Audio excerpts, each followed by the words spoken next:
a lot of the people who actually own and work and live on the English countryside essentially are voiceless. They say things which are important, they have knowledge which is vital, they have skills which are essential, and nobody listens to them. That's the first thing. The second thing is that I think, and I've been involved in conservation all my life, that big conservation is like big oil. It's essential, but it's taken a wrong turn. And so now you've got what you can call a new elite, a new self-perpetuating, self-selecting oligarchy that runs everything. You could take the board of Natural England, you could take the board of SNH, you could take the board of the RSPB, the National Trust, and you could swap them over and nobody would notice. They are essentially the same people. And the people that generally aren't there, it's not long ago that the RSPB had a grouse moor owner on its board. That would be unthinkable now. That's not because the man was evil or wicked or bad or not suitable, it's because they just wouldn't do it. And so I believe profoundly that giving the regulator more power and the conservation industry more money, which is essentially the plan, whilst largely ignoring the people who own and work on the land, is a fundamental mistake and one that doesn't work. The reason it doesn't work is we are told endlessly. The State of Nature report says that we're going to hell in a handcart. In the 10 years that preceded the State of Nature report, the RSPB, for instance, cleared over £100 million every year. The taxpayer was giving millions of pounds to the conservation industry. Something is going wrong. Why keep doing what you've always done when it doesn't work? Quite a lot of accusations in there, Duncan. Starting with you are without wishing to be flippant, the Vladimir Putin of wildlife. Your oligarchy, the way you run your own estates, the income you try to derive from it. Could you defend some of those charges? And we'll get on to specifics later. Well, the first thing I would say, of course, is GWCT is part of the conservation establishment as well, not just RSPB and the other bodies that were mentioned. I think the other thing just to say, I mean, the RSPB is a big landowner, but we actually own quite a small part of the UK. And we do know that, if we're going to turn around the fate of many of our special bird species, we need a lot more people doing conservation work out there. So, the RSPB may be a big organisation, relatively big, but in the scheme of things, it's relatively small in terms of what land we absolutely have influence over. It carries a lot with it. When you say RSPB to the public, they think they know what you mean. They think you mean a body that is there for nature, for wildlife. Is that right? Yeah, we are there for nature and wildlife, and of course we champion nature and wildlife. That is our main role. And our conservation expenditure, which Ian alluded to, I mean, we have an income of over £100 million a year, is spent primarily on nature conservation, and that is set out in our annual report. What we do each year in terms of our conservation work is open and transparent for people to see. Right, Ian, I think you might agree he champions wildlife. Does he actually conserve it? Could you get into some specifics?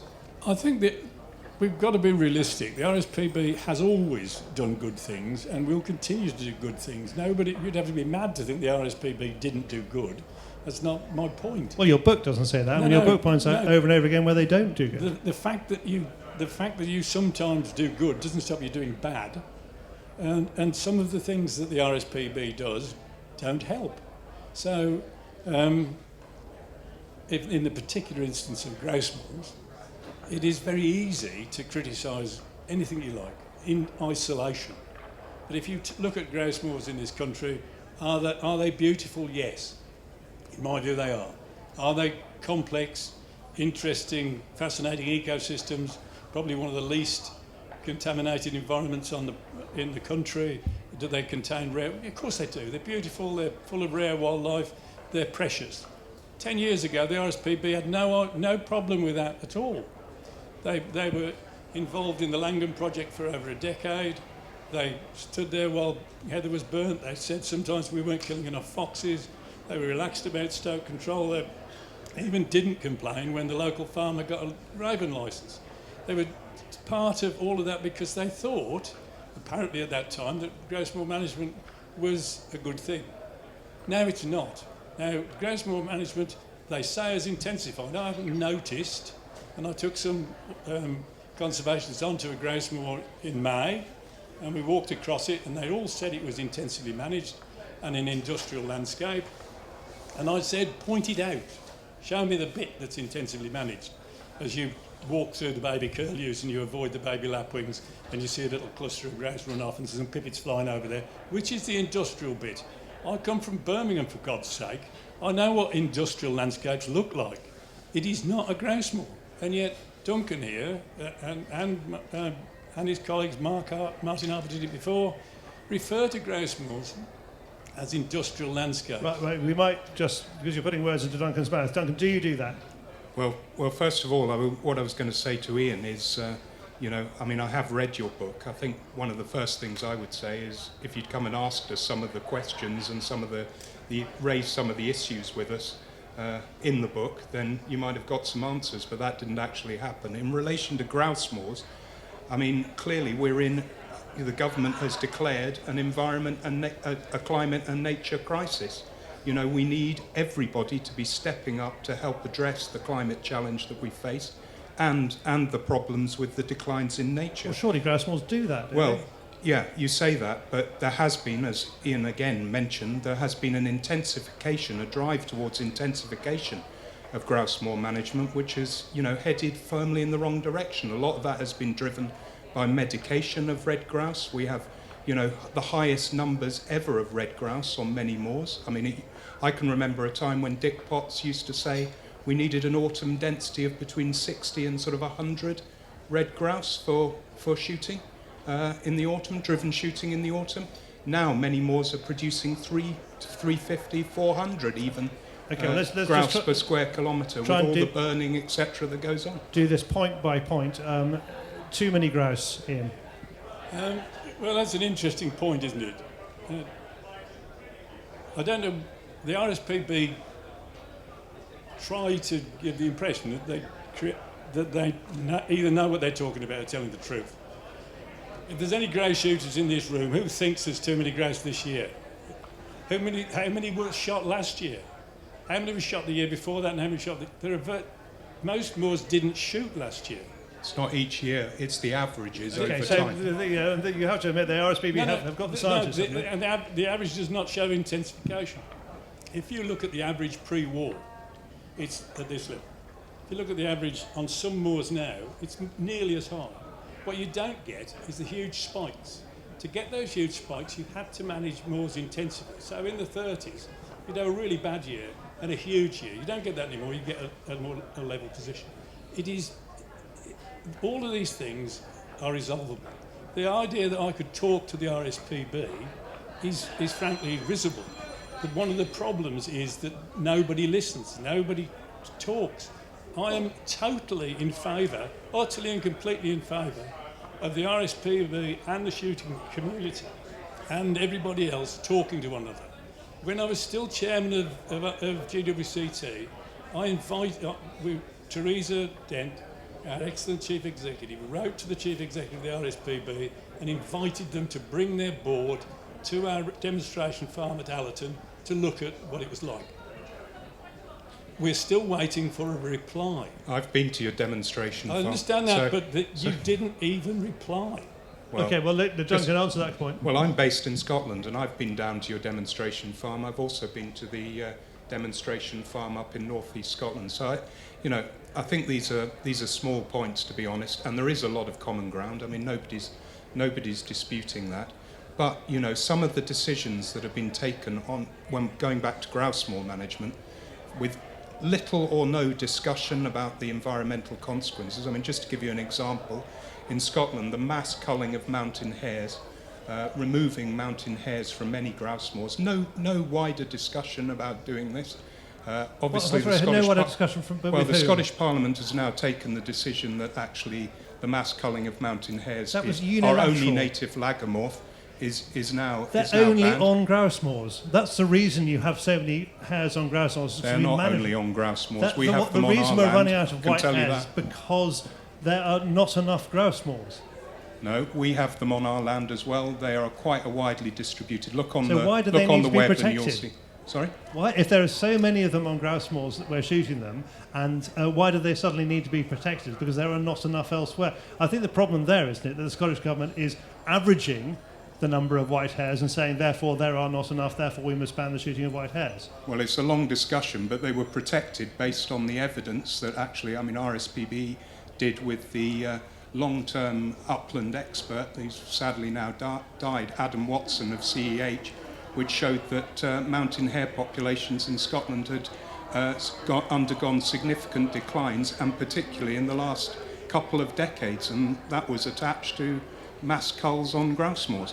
Well, we've seen a lot of media about this. I mean, I think the point that Ian makes, that you don't listen, that the discussions appear to be unilateral, I mean, that is true. You tend to attack shooting, don't you? Well, I don't accept that at all. I mean, I'm here, aren't I? You know, I'm coming to the English Game Fair to have this kind of conversation. I'm more than happy to do it. Certainly in Scotland, we have regular meetings with Scottish Land and Estates. We're a member of Scottish Land and Estates, you know. So, you know, we routinely have conversations with game management interests. The chances of me being invited to a thing like this by the other side are vanishingly small. It may be that the RSPB thinks that they're... Because you've got to bear in mind it's a big organisation. It turns over 144 million, it's got a quarter of £1 billion reserves.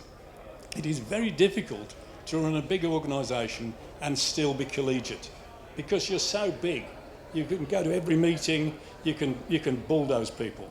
Believe me, it is an unequal struggle. The Gamekeeper, take mountain hares. There's a report which just come out, Carlos Bedson did it, that there aren't enough mountain hares apparently on grouse moors in the Peak District. They're all on revegetated ground. You're talking about asking questions. The reason he gives in that paper, which God knows got through peer review, but how I do not know, is that there may have been mass culls on the grouse moors. There are 12 million visitors a year to those grouse moors. They are run over by fell walkers day and night. How can you have a mass cull and nobody notices? Before it was published, before it was even written, the Regional Moorland Group spoke to the author and said, can we talk to you about what's going on, because we'd like to inform it. He was told no, because the people that sponsor it wouldn't like it. That's what he was told. Ian. So then he says that there's mass culls. Brilliant. All right. So Ian, I mean, before you wrote your book, why didn't you come and speak to the RSPB and, you know, talk about some of the criticisms that you were making? I mean, you know, we would be more than happy to have that discussion and brief you on some of the issues. You know, I've got to say, when I read the book, there were some issues that I thought were factually incorrect. Well, we can get into some of the nitty-gritty about that. Ian, do you just want to answer that point? Why didn't you speak to the RSPB, or did you? I've been speaking to the RSPB for years. I'm a member of the RSP, for God's sake. I read what the RSPB writes. I've had many conversations with RSPB staff at all sorts of levels. What you get if you speak to the RSPB is, it depends who you're talking to. That's one of the problems with a big organisation. So that it is difficult to understand why grouse moors have become a cult issue for the RSPB. Well, I just want to pick on your behalf, Can I just Duncan. respond to that? Well, sorry, just very quickly. I just wanted to say that, I mean, the RSPB has claims 1 million members. That our biggest shooting organisation only claims 165,000. There's a kind of democracy here. If the RSPB represents public opinion and this is what the public wants, then surely this is what the public should have. Isn't that an argument, fair argument? No, there's right and wrong. Is it the best thing? I'm a pragmatist. So if you take hen harriers, for example, we have a 20-year or 15-year or 10-year mud wrestling event which involves everybody, including the RSPB. You finish up with a harrier recovery plan. The RSPB walk away from it. What part of that is brood management? Brood management is not good or bad, it's a pragmatic solution. So GWCT naturally supports a pragmatic solution, so we support it. I support it. It has worked beyond all expectations. Not long ago, Martin Harper said to me, that if they were... Martin Harper from the RSPB. Sorry, Martin Harper from the RSPB, ex-RSPB, said, we're not going to support it. There'd have to be more nests. So how many nests? 34 was the answer. 34 nests. Well, this year there was more than 34 nests. Last year there was more than 34 nests. In the meantime, RSPB have taken it to judicial review and lost because they said they couldn't support it because it is illegal. But it's not illegal because they lost the review, but that's not sufficient. They then go to appeal. They lose that. So it's definitely not illegal. It definitely works. So why not do it? It's as simple as that, really. Duncan, a couple of points there. You can pick them up in any order you like. Well, the first one is, as a major landowner, just in terms of communication with people on the ground and, people who may have different land management objectives to us, we are a large landowner, so we have a communication with a lot of our neighbours. In Scotland, we have the Scottish Land Commission that are now asking people to go even further and carry out consultation with communities over the land that they manage, and we've been taking advice from Scottish Land Commission on how to do that and best practice, and I would say we're certainly up there with some of the leaders around that. I mean, we're not saying it's perfect. So, if people want to have a conversation with the RSPB, we're more than available and can have that. On hen harriers, I think Ian has put rather a glossy spin on that one. I mean, again, evidence that has been, to be honest, largely ignored by GWCT, and again, it's published peer-reviewed information, is that quite a lot of these brood managed hen harriers that are being fed and then released on near grouse moors are actually ending up being shot, so... Well, hang on, that is a very, very... What do you mean they end up being shot? Have you got any evidence for that? Yeah, there's a peer-reviewed paper, Murgatroyd et al., which shows the fate of English hen harriers which includes birds. This is satellite tag birds, including those from brood-managed nests. I mean, the best thing for hen harriers is to leave them alone. Many of these birds, and they will get on and do their own thing. We have to accept. The persecution graph has gone down to almost zero. Well, how can you say they're still being shot? Look, I'm not going to say it's a bad thing we have more hen harriers than we've had in recent years, but we also know from the evidence there's scope to have over 1,000 breeding pairs of hen harriers in the English uplands.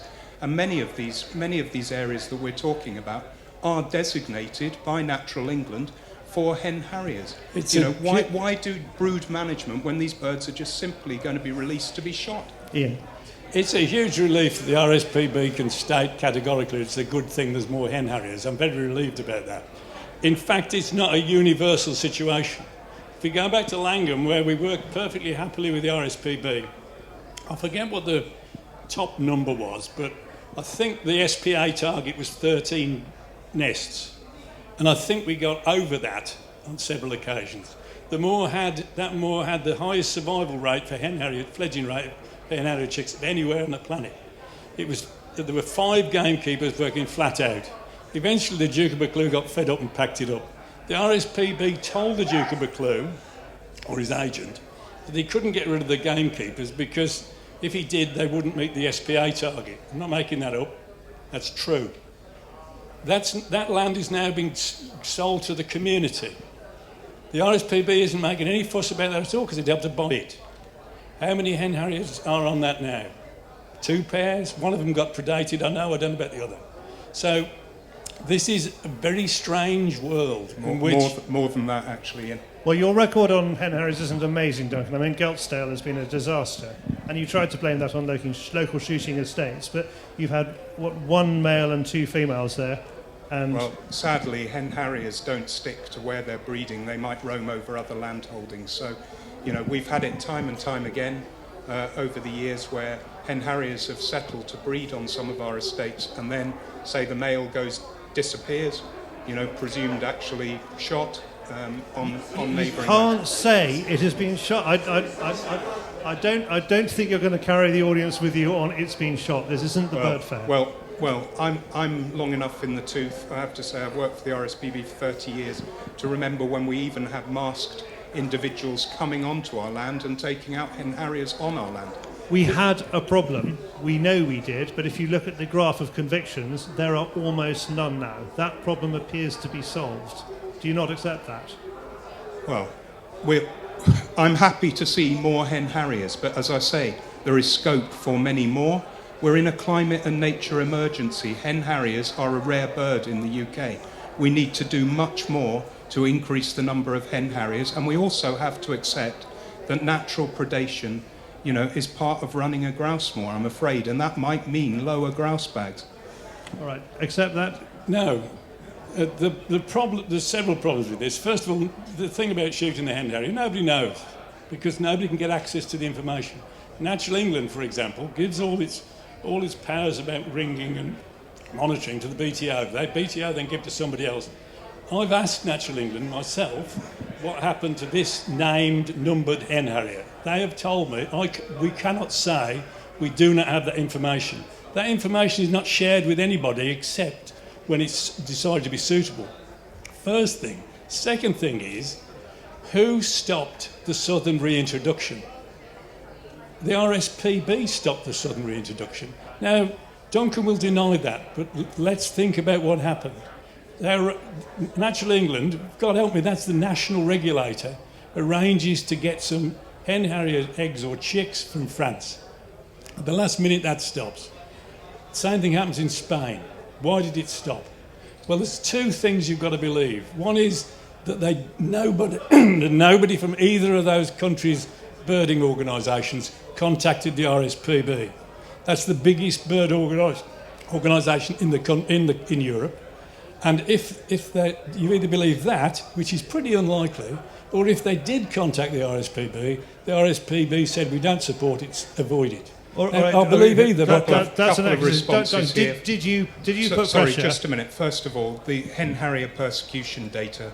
This is published annually in our bird crime report. Yeah, that's your persecution data, but gamekeepers lose their jobs when they kill hen harriers. That is information that is also gathered by the National Wildlife Crime Unit and the police. This is a police matter, and the convictions for hen harrier persecution have gone off the bottom of the graph. Yeah, now. well, we all know why that is. It's very difficult. Why is that? This crime happens in remote areas, and it's very difficult to get prosecutions. So how do you get all those wonderful prosecutions 15 years ago? Gamekeepers have been filmed over the years. I was actually involved in one of the first cases in Scotland where a gamekeeper, in fact the first case where a gamekeeper was filmed and successfully prosecuted for killing a harrier. This stuff goes on. This was please years don't ago. Please don't deny it. It is still happening. All right, let's just pick up Ian's point. Do you deny that you put pressure on bodies in France and Spain to stop hen harriers from coming to the southern? I certainly do, and I think the point here, which has again not been mentioned, is, and maybe Ian has missed, is that actually hen harriers are not faring well in either. Their populations are not faring well in either of those two countries. So where you've got declining populations of hen harriers, that is inevitably a problem if you want to take birds. And for all translocation projects, there are a set of criteria which are set out by the IUCN, the World Conservation Union, and one of those is that you shouldn't be damaging the donor population by taking birds. So, just to suggest that is frankly wrong. Well, I'm sorry, but there's two interesting points about this. First of all, I don't know whether you noticed, but the hen harrier population in England is increasing. It's decreasing in France and Spain, which is curious because they haven't got any grouse shooting. The other thing is that it almost doesn't matter. Does the RSPB support the southern reintroduction of hen harriers? I think we've taken a neutral view on it, actually. But it's not where we would direct our... What would you do? It's not where we would direct our conservation resources. I mean, frankly, we know that if you stop killing hen harriers in the uplands, which is the main problem, the population of hen harriers would increase by 15% per annum. So why not just leave them alone? The other curious thing is that the answer that we got about publishing the information is the bird crime report, and the bird crime report is the problem. The information we need is where the hen harrier was last seen. Where was the last record? because that's what matters. We have that from satellite tagging I data. understand you've got it. Nobody else has got access to it. Here we are, it's an opportunity. You fitted, GWCT have fitted sat tags. You know where these birds know. are ending up dying. Here's a question. Will the RSPB make all their hen harrier tag information available to us? It is available in a peer-reviewed scientific publication. Raw data. Well, will the GWCT make available? I'm not GWCT. No, but will the GWCT make available all the game bag data? You know, the game bag data is a data set that GWCT have held on to preciously for many years. In other countries, this sort of data is freely available and openly available for everybody. You know, that's what we need. Answering a question with another question isn't a point. The issue is, you are saying, and this is another point really, gamekeepers. No other cultural minority would be treated like gamekeepers are. Of course, some gamekeepers have killed things they shouldn't. Every group of people has people that commit crime in it. But saying gamekeepers damns the entire profession. And it damns it at a time when the evidence is that people are behaving better than they've ever behaved, who are doing the things that want to do, and when gamekeepers are contributing positively in all sorts of ways. So you go, gamekeepers. Like, gamekeepers kill hen harriers. No, they don't. That gamekeeper might have done. This one that's buried in this graveyard might have done several times. Gamekeepers don't. So to clear up this, what you need is raw data. Where was that hen harrier? Where was Merlin or avocado last recorded? Can I just pick on the gamekeeper point, because I really, again, reject that wholeheartedly. We employ gamekeepers to do predator control on our land. We work with gamekeepers and deer stalkers. You know, we employ deer stalkers, and you know, we agree with you. It is a subset of gamekeepers that are involved with wildlife crime. You have no issue with that. But the biggest problem here is that the gamekeeping industry has not actually stamped out this illegal practice in its midst. And unfortunately, some of the other pronouncements from the gamekeeping sector are not helpful. We need more people to be out there conserving wildlife. I mean, just to give an example, why are some gamekeeping organisations opposing, you know, a move towards a ban of lead ammunition, for example? We know lead is toxic in the environment, it's harmful to wildlife. Why would you not be against it? Right, well, we can come on to lead in a second, but you do have an entire media department of the RSPB whose job appears to be to monster gamekeepers, and it's very hard to be a gamekeeper when national newspapers are saying how evil the entire profession is. That is your fault. No, we have a relatively small media department, I have to say. I mean, I'm not part of it, but you know, gamekeepers are doing a pretty good job out there of actually attracting this kind of negative attention. If they stamped out wildlife crime, you know, there would be no media attention. When a bearded vulture turned up in the Peak District, the RSPB's most senior upland operative said, and I quote, "This is like a turkey spending Christmas in a butcher's shop." The moor he was on had more hen harrier nest attempts on it and better results than almost any RSPB moor in England. It had got the people that went to see the bearded vulture, when they'd finished tripping over baby curlews and lapwings, saw all sorts of raptors.